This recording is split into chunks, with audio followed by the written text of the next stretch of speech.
My name's Angelo Firenze. I was in the U.S. Army Reserves for 6 years. I enlisted. It was during the Vietnam War, and people were being drafted, but I chose to go into the Army Reserves. Why did I choose? Yeah, why? I didn't want to go to Vietnam. It was an interesting adaptation. I had just gotten my associate's degree. I had 2 years at Wentworth, and I had just graduated from Wentworth, and I had a deferment while I was at Wentworth, which meant I couldn't be drafted, and so I had to do something. And so I joined the Army Reserves with a very close friend of mine, actually. Both of us went in together, and on July 2nd of '64, we went to Fort Dix, and for basic training. And the first 2 or 3 days we were there, we didn't do anything because it was a holiday weekend, and we just sort of hung around. It was interesting. But then on July 5th, all hell broke loose. It was very, very difficult because we were in basic training, and they were very tough on us. I had a girlfriend who is now my wife, and I was very, very sad, upset about having to leave her behind. I was going away for 6 months, which was the active duty training portion of my service, so I was very sad, actually, and I knew I had to do it. It was responsibility everyone had back then. You had a military service that you had to fulfill, and so I was prepared to do that. But I wanted to make it as easy on myself as I could, and was able to do that by staying alert, paying attention to what was going on around you, and so forth. So it was interesting. There was a kind of an interesting story. While I was during that couple of days that while we were waiting, I had met somebody that had just been through basic training, and he was just getting ready to leave, and I bought him a beer, and I said, "Tell me, what should I look out for? What do I have to be careful for? Who do I have to watch?" You know. And so we chatted. He told me, he said, during the second week they're going to look for volunteers, and you've always heard in the Army you never volunteer for anything. He said, "But volunteer, you'll love it." And so I told this friend of mine who was in the same unit I was in, I said, "Look, they're going to be looking for volunteers in 2 weeks." He said, "We got to volunteer." And he said, "I'm not volunteering for anything. I don't care what that guy said. I'm not volunteering for anything." And so 2 weeks came, and sure enough, we were sitting there in the formation, and the sergeant came out and said, "I need a couple of volunteers." And so I put my arm up, and okay, Firenze, get over there. So I went over there, and this friend of mine, he wouldn't volunteer. I said, come on. He wouldn't volunteer. So then the sergeant picked 3 or 4 other people. He said, "You guys get in the truck." He says, "You're going out to the rifle range. We're going to start rifle training." He says, "You guys are going to be loading the magazines." So we got in the truck and we went out to the range to load the bullets. Everybody else had to run the 5 miles. Okay, I went out in the truck. So I said, "Oh, that guy was right." And then when we got done loading all the ammunition at the end of the exercise, we had to shoot. So while everybody ran back, okay, we were there shooting, and then at the end we got in the truck and we drove back. And because I had volunteered, I got to do that for the entire weekend, or 10 days of training. So every day I would ride out, and they would run out, and I would ride back, and they would run back. So, sometimes you've got to listen and try and figure out what. And one of the other things he told me is one of the things you absolutely do not want to do is to get a driver's license. So when they look for volunteers for driver's license, you make sure you do not volunteer. Wow. So I said, okay. So because I tell you what happened. So this friend of mine was upset that he didn't volunteer. So when they asked for driver's license volunteers, he volunteered. Okay, and no, he volunteered, and so he became a truck driver, and he used to drive the Jeep and the truck. But what happened is we both fired expert, okay, with the rifles, and as a result of firing expert, we got a 3-day leave to come back home. which was great, except when he got the 3-day leave, he had to drive guard duty, so he couldn't leave. So that's, you know, sometimes when you've got too many skills, it can work against you. But anyway, we got through basic. It was a very interesting experience, and was in the best shape of my life, even though I didn't have to run the 5 miles. I was in the reserves. When I got back to my unit, I was a private first class, and my unit commander came in and said, I'm going to make you a supply sergeant. He said, I'm going to be around for the next 5 years. I want somebody that's going to be here for that period of time, and so you're going to be my supply sergeant. I said, Sergeant? I said, private first class. He said, don't worry about it. He said, and as a result of that, I get promoted up to staff sergeant very, very quickly.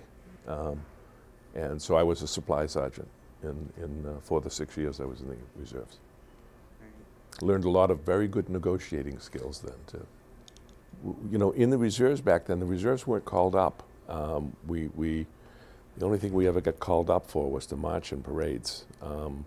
So it was pretty easy duty compared to the people that were going to Vietnam getting shot at and so forth. I was prepared to do that if I had to, but fortunately I didn't have to do that. A lot of letter writing, a lot of phone calls, both to my folks and to my girlfriend. Yeah. And they would write to me, and that was a big event when, you know, mail call when they used to call everybody out in formation and go through the mail and call your name. You're always, oh, I hope I get a letter. I hope I get a letter. It was important to stay in touch. My military experience for me was very important. As I mentioned, I learned as supply sergeant, I learned a lot of negotiating skills. You were responsible for all of the equipment in the unit, okay, and you would give it out to people and they would sign for it and so forth. But you would always end up being short of something. You know, one time, for example, we couldn't find a truck. Couldn't find it anywhere. So we went down and we stole a truck from one of the other units. We changed all the numbers on it and we put it in our unit for the inspection. And then, you know, they came and they stole it back. I mean, but it was a lot of manipulating. For example, you on your accounting book you would have maybe you were supposed to have, I don't know, pick a number, 270 sleeping bags, and you had 280. Okay, you had 10 extra sleeping bags, but say you were short on blankets. Okay, and you were supposed to have 280 blankets, you only had 270, so you'd be going around saying, hey, look, I got 10 sleeping bags, somebody give me 10 blankets, I need 10 blankets. And so you'd be trading back and forth on your excesses and shortages. So it was, and you always had to be on your toes in order to do that. It was interesting, it was fun. When I got out of the active duty, I had an associate's degree and I needed to get my bachelor's degree. And so I went to Northeastern night school to get my bachelor's degree. And it was, you know, we were going to school nights, 2 or 3 nights a week, and then I had 1 night a week of reserves. So it was a very, very busy time. I had gotten married, I had a child, and it put a lot of pressure on my wife because, you know, 4 or 5 nights a week I was out doing stuff for 6 or 7 years. You know, I would work during the day and then, you know, do my other commitments at night. Back then, Eastern Airlines used to have a very cheap flight. It was like $7 or $8 or something to fly from New Jersey to Boston. And so that was the first time I'd ever gotten in an airplane, was when we went by train, but when we came back by plane. I feel very strongly that when we got away from the commitment to having to serve as a result of the draft, you had to make a decision. Was I going to get drafted and go away for 2 years? Was I going to enlist for 3 years or 4 years? I think the experience of being in the military, even though I was only in for 6 months essentially of active duty, is very developmental, and I think every person in the country should be required to serve in some way after high school, because it's a very, very maturing process. You learn a lot about yourself, you learn a lot about other people, you learn a lot about other cultures. You know, I had grown up in Belmont, and you know, back then kids from Belmont lived a fairly privileged life, middle class but fairly privileged life.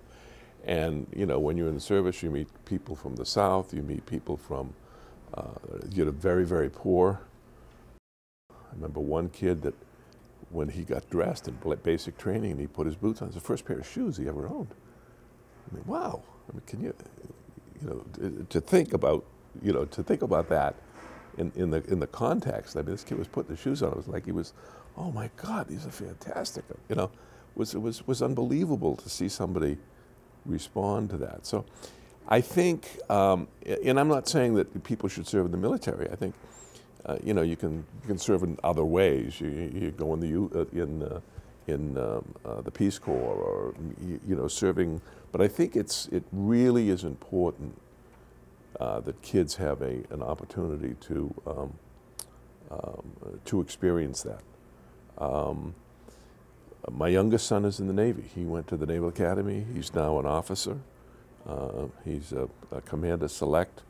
He's working on the F-35 Joint Strike Fighter, the big new billion-dollar jet that they're, you know. He's a Navy pilot. He flew helicopters. And I look at his life and the experiences he's had at the ages that he's had them. I mean, at age 22, he was flying a $35 million helicopter and responsible for 6 or 8 people. I mean, at 22, I mean, where does anybody get that kind of experience? All right. So I think it's, you know, you know, I think people ought to really look at that and look at it seriously as a way of serving their country. So.